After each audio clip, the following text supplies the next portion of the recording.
And Neri Zilber is still with me here in studio. Neri, there was no doubt at the very beginning of this war on October 7th that the United States, Israel's biggest ally, was going to stand steadfast behind the state of Israel. But as the war extends and more focal points and more avenues start opening up, like what we're seeing now with the Houthi rebels targeting shipping in the Red Sea, 12% of all international global trade, is this becoming more and more difficult, or sort of like a weight on the backs of the Americans in terms of their support? Are we seeing it wavering at all? I don't see it wavering at all, and that's also not a given. That the Biden administration, really from the first week, sent aircraft carriers and other military assets into the region. President Biden himself gave multiple speeches warning Iran and its proxies in the Middle East, don't join in the fight against Israel that Hamas launched, and on and on. Also diplomatic support at the UN in particular that we saw the other week. So it hasn't been wavering. There have been disagreements in terms of how Israel prosecutes the war in Gaza, and also trying to restrain Israel from escalating in the north, where Hezbollah has also been attacking Israel since the first day of the war, and now the Houthis. And this has been a US-led international response to Houthi attacks on shipping in a very vital part of the world. And also Israel itself, for many weeks now, has been arguing, both to the Americans and others, this isn't an Israeli problem. A lot of these ships, the vast majority, if not all of these ships, have no connection to Israel. They just happen to be passing in the Red Sea, north sometimes, but sometimes even south, having nothing to do with Eilat, the southern port of Israel.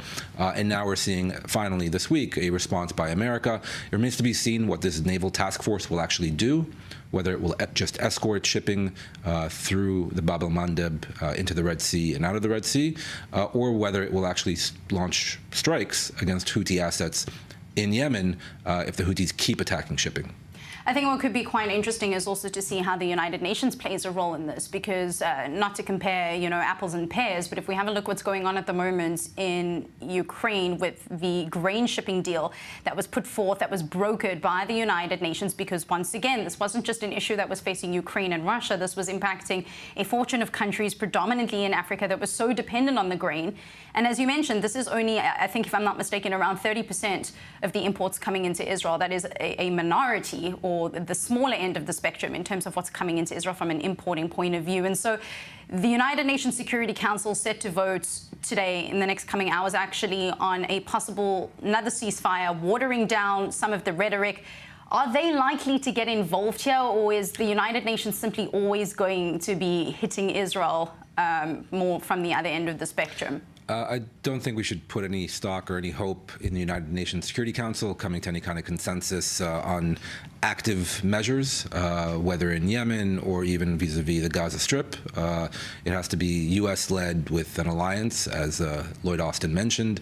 That's nothing new. I will say, though, that in terms of what's happening in the Red Sea vis-a-vis the Houthis, yes, they claim it has everything to do with the Gaza war and to harm Israel, even though it's harming many, many other states. To give one example, the Suez Canal and transit through the Suez Canal is a massive proportion of the Egyptian economy.